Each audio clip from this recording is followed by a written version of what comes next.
The Nevada sun hadn't risen yet, but the desert wind already stung like the day had something to prove.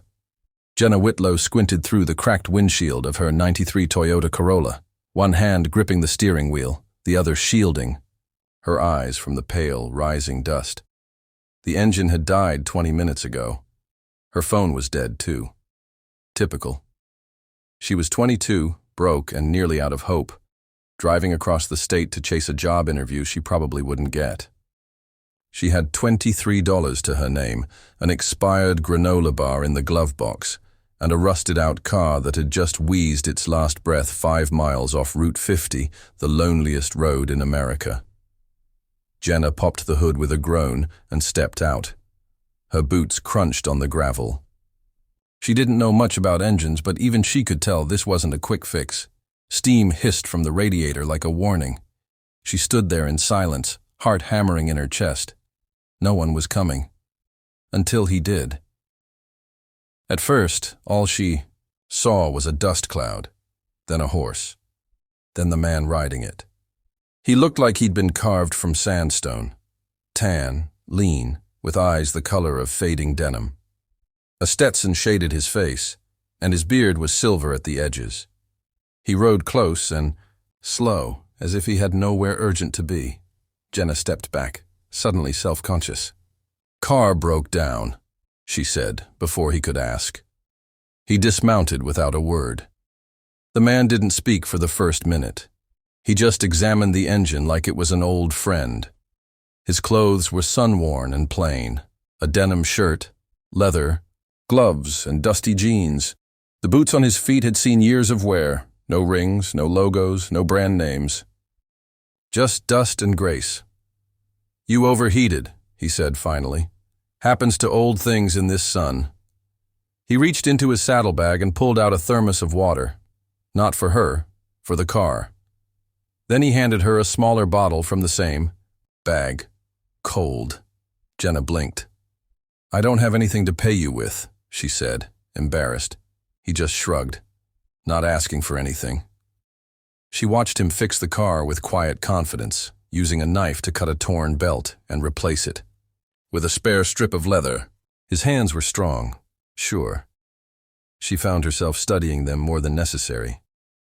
Maybe it was the heat, or the way he didn't look at her like a man usually would. "You live out here?" she asked, sipping slowly. "I live nearby," he said vaguely. "Name's Eli." "Jenna." He nodded once. "There. That should get you another 100 miles. But you ought to get it looked at for real. Ain't safe out here alone." Before she could say more, he mounted his horse again like he was part of it. He tipped his hat and started to ride off. "Wait, Eli," she called. "Thank you." He paused just long enough to say, "You're welcome. Don't let the world harden you, Jenna." Then he was gone. She watched until he disappeared into the shimmer of the desert heat. That night, she made it to Ely. The interview the next morning went well enough, though the receptionist wrinkled her nose at Jenna's dusty boots. She didn't care. She had met someone who had expected nothing in return, and somehow that mattered more than the job she didn't get. A week passed, then 2. Life went on, painfully slowly. Then the letter came. It was postmarked from a ranch she'd never heard of. Inside was a handwritten note. "You left something behind, your kindness and your curiosity. If you ever want to work for someone who sees both as rare things, come back to where your car broke down. Ask for Eli. R." Curious, she borrowed a friend's car and made the drive again. This time, when she pulled up near the same broken-down mile marker, a black SUV was waiting for her. The driver stepped out in a pressed suit. "Miss Whitlow?" he asked. "Mr. Ransom is expecting you." "Ransom?" She blinked. "Yes, Eli Ransom." As the SUV drove past fences that stretched for miles, Jenna's jaw slowly dropped. Vast green pastures rolled out beneath the mountains. Hundreds of horses ran free under the sun. Barns that looked like museums dotted the land. Workers moved, with discipline and ease. At the center of it all sat a home that looked more like a ranch-style palace.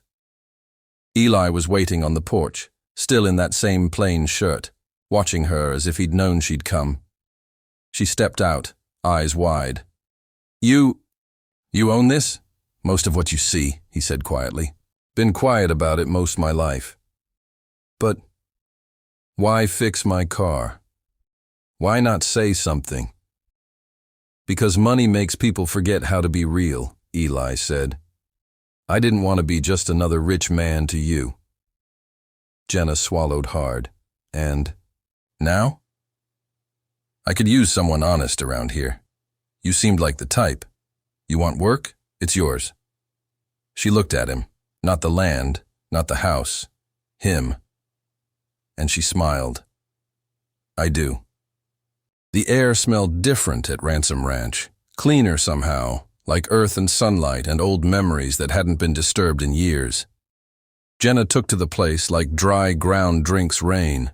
Every morning she woke to the sound of hooves against the soil and the whisper of wind in the cottonwoods. Eli didn't say much at first.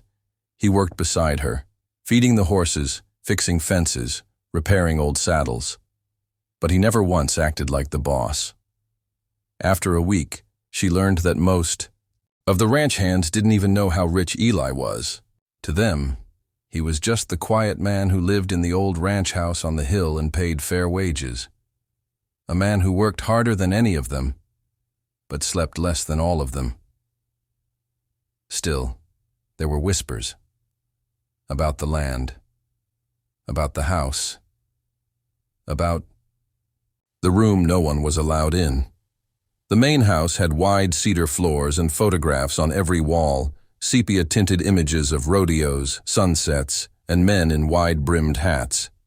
Jenna stayed in the guest house for now, but one afternoon, Eli invited her inside for tea after the workday ended. It was the first time she'd seen him out of work clothes, still simple, khakis and a linen shirt. But he looked different. Softer. This place used to be louder, he said, handing her a mug. There was music here. Laughter. You live alone? She asked carefully. He nodded once. Now, yeah. She wanted to ask more, but didn't. The silence between them wasn't awkward. It was something else. Weighted, like wind pressing, against a shut door. As she sipped, her eyes fell to a long hallway. At the end of it was a heavy door. Oak, with an old silver knob. Eli noticed. That room's locked, he said simply. Hasn't been opened in years. What's inside? Memories, he said, looking away. Some you keep, some you survive. That night, Jenna lay awake listening to the wind rattle the windows of the guest house. Something about Eli haunted her. Not just the wealth he hid so well. Not even the sadness in his eyes. It was the way he never talked about the past, as if it was a wound that still bled when touched. But slowly, something began to shift. A week later, he let her ride with him along the western boundary. They spent hours in the saddle talking about small things, the land, the sky, her dreams. You're different from most folks, Eli said as they watched the sunset from a ridge. How so? You listen without trying to fix. You don't chase things that shine. That's rare these days. She smiled. You should talk more. You've got good things to say. He laughed. It was quiet and rare, like thunder far away. She felt it in her chest. After that day, he started opening up, slowly, carefully. He told her about his parents, how they died in a plane crash when he was 32 and left him everything. How he almost sold it all, but didn't. How? Come, she asked. Because the land remembers, he said, even when we try to forget. And once, just once, she saw him standing alone in the hallway, outside that locked room, his hand on the knob, not turning it. Weeks passed, and one night, the truth began to unravel. Jenna had been organizing the barn office when she found an old binder labeled Records 2012, just paperwork. But inside was a photo. One of Eli, younger, smiling beside a woman and a little boy. Jenna's breath caught. The woman had bright eyes and freckles. The boy looked about 5, same jaw as Eli, same smile. The back of the photo was dated March 15th, 2012. Eli, Marie, and Thomas, last spring on the ridge. She stared at it, cold sinking in. She hadn't known Eli had a son. Why hadn't he ever said anything?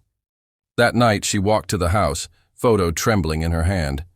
Eli opened the door, saw her face, and something in his expression broke. "I wasn't snooping," she said. "It was just there. Eli, why didn't you tell me?" He stared past her for a long moment. Then he stepped aside. "If you really want to know," he said, voice hollow, "I'll show you." He led her down the hallway. His hand didn't tremble, but his eyes did. When he opened the door, the smell hit her first. Old wood, lavender, and dust. Inside was a child's room, untouched. Toys on a shelf. A small bed with a quilt folded at the foot. A cowboy hat hung. On the wall, too small now for any living boy. "He was 6, Eli whispered. "And she was the only woman I ever loved." Jenna said nothing. The silence felt sacred. They were coming to meet me for lunch in town. A drunk driver ran a red light, took them both. She covered her mouth. Tears welled. "I kept the room the same. Couldn't bear to change it." His voice cracked then. Jenna stepped closer, unsure whether to reach out. "You don't have to be strong all the time," she whispered. And finally, Eli broke. The man who carried the weight of a ranch and 1,000 silent acres cried like someone who'd waited years for permission. Later, under the stars, they sat together on the porch. Not as boss and worker, not even as man and woman. Just 2 souls trying to understand grief and grace. "I thought if I buried it deep enough, it'd stop hurting," Eli said. "It doesn't stop," Jenna said gently. "But you don't have to go through it alone." He looked at her then, not like he had that first day in the desert, but like he was seeing her all over again. And somewhere, in that long silence, something new began to grow. The desert had a way of hiding things, old bones, buried pain, forgotten dreams. But it couldn't hide the way Jenna was starting to feel. It had been 2 months since the night Eli opened that door. Since he let her see the ghost of the life he'd lost. Since she began falling in love with a man still learning how to breathe. Days on the ranch were busy, but full of quiet beauty. Jenna woke before sunrise, fed the horses, and helped with the new foals in the east paddock. By afternoon, Eli would ride beside her, showing her how to track coyotes or repair irrigation lines. She learned his rhythm, when he needed silence, when he'd let himself laugh. She'd catch him watching her sometimes, when she was brushing a colt or humming while painting the broken porch swing. Not with desire, not at first, just wonder. Like he was trying to remember how to trust joy again. He never said the words, neither did she. But sometimes love speaks louder in silence. One evening, after fixing a broken gate, Jenna stood watching the sun melt across the ridgeline. Eli rode up behind her, hat tilted low. "You keep staring at the horizon like it's got answers," he said. "Maybe it does. You thinking of leaving?" She turned. "No, I'm thinking of staying." He swallowed, something shifting. Behind his eyes. "That would mean more than you know." They didn't touch, didn't kiss, but something passed between them, like lightning without the storm. But the peace didn't last. It started with little things. A set of boot prints outside her window one morning, a shadow moving behind the barn at night. The ranch hands shrugged it off. "Coyotes," they said. maybe drifters. But Jenna knew the desert. She trusted her gut. Someone was watching. A few days later, while organizing Eli's old ledger books in the office, Jenna found something she wasn't meant to see, a letter tucked between the pages of a cattle inventory sheet. It was addressed to Eli Ransom and postmarked 6 years earlier. She unfolded it. You think you can hide behind your money in that empty ranch forever? You don't get to rewrite the past. You stole what wasn't yours. One day, it's gonna cost you. M. Jenna froze. Who was M? That night, she confronted Eli. They stood beneath the starlight beside the corral, the air dry and cool. Who's M? She asked quietly. Eli looked like he'd been shot. Where did you see that name? In a letter, hidden in your books. He rubbed his jaw, stepping back. You weren't supposed to, damn it. I wasn't snooping. I'm just trying to understand. He looked away. Mason Caldwell. Who is he? Eli's voice dropped. My late wife's brother. Jenna's blood ran cold. He blames me for their deaths, Eli said. Says I made her leave town. That if she hadn't been driving to meet me that day, she and my boy would still be alive. Is that true? Eli's voice cracked. I don't know. Maybe. I told her I needed to talk. I wanted her and Thomas to move here full time. Start fresh. She said yes. They got in the car that day because of me. But you didn't cause the accident. Mason doesn't see it that way. A week later, the threats got real. Someone cut the fence around the north pasture. 2 prized horses ran off. Eli and the hands found them shaken and limping miles away. One had deep cuts along its side. That night, Eli installed cameras. He didn't say anything, but Jenna saw the fear in his eyes. Not for himself, for her. She began locking her door, carrying pepper spray. She even found an old revolver in the barn and kept it loaded in a drawer, just in case. Then, one morning, everything broke. Jenna woke to shouting outside her window. She grabbed a coat and ran out barefoot. A man in a battered pickup had barreled past the gate and was now yelling at Eli in the driveway. You think hiding behind that pretty little girl's gonna save you? The man snarled. He was tall, broad-shouldered, with anger burning in his eyes. You took my sister, my nephew, and now you're gonna pay. Mason, Eli said quietly, go home. You don't want to do this. But Mason wasn't listening. He reached into his coat. Jenna didn't think. She sprinted between them. Mason! Stop! She screamed. This isn't the way! He froze, startled by her voice, by the fire in her eyes. His hand trembled. I lost them too, she said. Every night I see them in Eli's eyes. He loved them. He still does. Do you really think your sister would want this? Mason's jaw clenched. His hand stayed on the weapon for another breath. Then, slowly, he stepped back. Don't think this is over, he said, voice breaking. I'll never forgive you, Iv. He drove off in a storm of gravel and dust. Later, Jenna found Eli sitting on the porch, face in his hands. I'm sorry, he said. I should have told you. I should have sent you away when I had the chance. She knelt beside him, touched his hand. Don't. I'm not leaving. You should. I'm not. He looked at her then, broken and whole all at once. You're the first light I've seen in a long time. She squeezed his hand, then held on to it.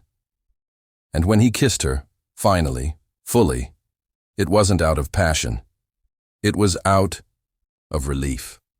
Out of years of buried pain and the fragile hope of something new. The kiss didn't fix everything.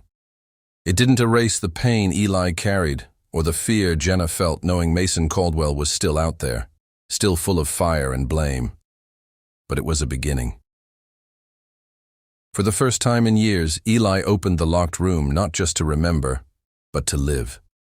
Jenna helped him box up old clothes, dust shelves, clean the faded curtains. They didn't throw anything away. They just made space. "There's room here," she told him softly, "for grief and hope." He nodded, voice thick. "I want to fill this house with laughter again." Word of the confrontation with Mason spread quietly through the ranch. The hands kept watch, extra careful with the gates, always armed just in case. But weeks passed with no sign of trouble, no more threats, no more shadows. And in the quiet, life began to take root. Eli started fixing up the house, not for anyone else, just for the future. He planted a small vegetable garden behind the guest house. He let Jenna repaint the kitchen yellow, even though he claimed it was too bright. She caught him smiling at it every morning. He bought her a second-hand guitar from town after learning she used to sing. On warm evenings, she'd strum by the fire, her voice floating over the fields. The ranch hands would stop and listen.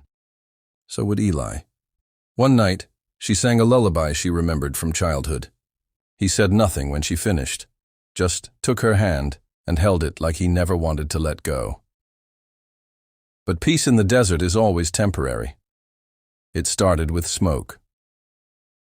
A dry lightning storm cracked over the distant ridges one evening.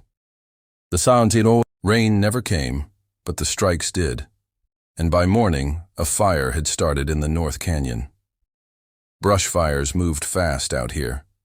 Faster than breath. Faster than fear. Eli rounded up the hands, loading trucks with water tanks and tools. "You're staying behind," he told Jenna, kissing her forehead. "Just in case it turns." She wouldn't listen. "I can handle a hose," she said, eyes hard. "You're not doing this alone." So she rode with them. The fire was angry, chewing through brush and timber like it had been waiting years to be born. Smoke turned the sky orange. Embers rained like ash confetti. The men fought, it with shovels, water lines, even branches. But the wind shifted hard, blowing hot and cruel, and the flames changed course. They were headed straight for the foal barn. Eli's eyes went wide. "There's no one there. We didn't move them." Jenna didn't think. She grabbed the keys to the ranch truck and peeled down the dirt path, tires spitting gravel. Eli screamed her name, but she was already gone. The barn was a whisper away from catching. Smoke choked the air. The young horses screamed inside, terrified. Jenna covered her mouth with a damp rag, burst through the doors, and opened every stall. "Go!" she cried, slapping their flanks, guiding them out. A beam groaned above her. Fire licked the rafters. One foal, barely 6 months old, refused to move. Frozen in fear, Jenna knelt beside it. "Come on, sweetheart. Please." She wrapped a lead rope around its neck, tugged gently, whispering through the smoke. The roof cracked. Then, hooves thundered. The foal ran, and just as Jenna turned to follow, flames erupted behind her. The door collapsed. She was trapped. She heard Eli before she saw him. He'd followed the truck, found the barn. When he saw her through the smoke, banging on the side door, he didn't hesitate. He ran straight through fire. Planks burned his arms. Smoke seared his lungs, but he grabbed her, pulled her through the side gate he'd kicked in. They both collapsed in the dirt, coughing, shaking. Jenna rolled over, saw his blistered skin, his raw hands. "You idiot," she sobbed. "You could have died. So could you," he rasped. They held each other while the barn behind them collapsed in flames. That night, the fire crews finally pushed the blaze back. The foals survived. So did Eli and Jenna. But something changed after that. Love, when tested by fire, becomes something else. It becomes truth. A week later, Eli stood in front of the main house, a ring box in his hand. "I don't care. If the past never stops hurting," he said. "I just know it hurts less when you're here." Jenna's breath hitched. You make this place feel alive again, he continued. You brought me back to life, and I want to spend whatever time I've got left building something that matters with you. She didn't cry. She just whispered, yes, and kissed him like she'd been waiting 1,000 years. 6 months later, they married in the pasture beneath the ridge. Only a few guests, a handful of hands, a white dress Jenna had sewn herself. Eli wore a simple linen shirt, and beside them, in a corral not far off, the foal Jenna saved nuzzled its mother, unaware it had ever been part of a miracle. Final scene. Late one evening, as the desert cooled and stars blanketed the sky, Eli opened the locked room one last time. Only now, it wasn't a shrine to sorrow. It had been remade. The old bed was gone. In its place, a writing desk, shelves of books, and a small crib painted soft green. Jenna stood beside him, hand resting on her belly, which had just begun to swell. They didn't say anything. They didn't have to. Sometimes, the hardest hearts bloom again. Not in spring, but in the middle of the driest desert. All it takes is one good rain. Moral of the story. Sometimes the richest people aren't the ones with the most land, but the ones who learn how to love again after loss. Grief may bury us, but kindness, sacrifice, and trust are what dig us back out. Love doesn't always come dressed in wealth. Sometimes it rides in on a dusty horse and carries the weight of a broken past, until someone brave enough shows up to lighten it.